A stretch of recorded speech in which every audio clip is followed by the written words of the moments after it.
आज जो हम लोग आपके बीच में आए हैं तो आप सभी जानते हैं जो मैनपुरी का हो रहा उपचुनाव है उसको मद्देनजर रखते हुए हम लोग यहाँ पर और ये आप लोगों ने भी टीवी के माध्यम से चैनल न्यूज़ के अखबारों के माध्यम से देखा होगा कि इस चुनाव में भी भारतीय जनता पार्टी ने जो उनका मुख्य एजेंडा होता है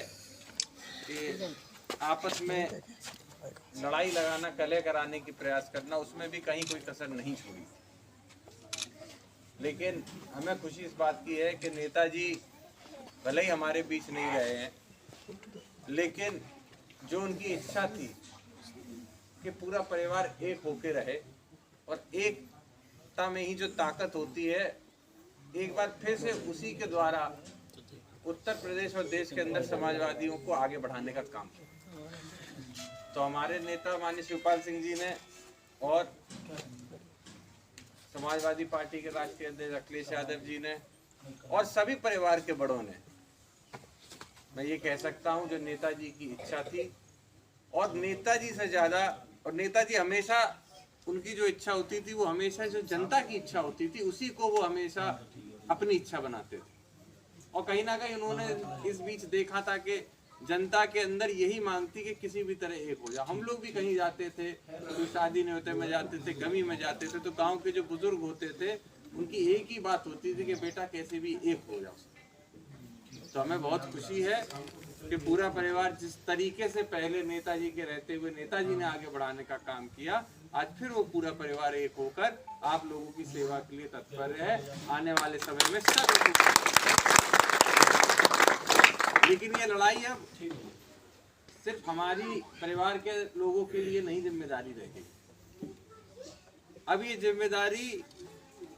इस जसवंत नगर की, इस मैनपुरी लोकसभा की हो गई है कि किसी भी तरीके से इस चुनाव में भारतीय जनता पार्टी को आगे हमें नहीं निकलने देना। और इसलिए भी नहीं निकलने देना है क्योंकि ये तो आप सबको जानते हैं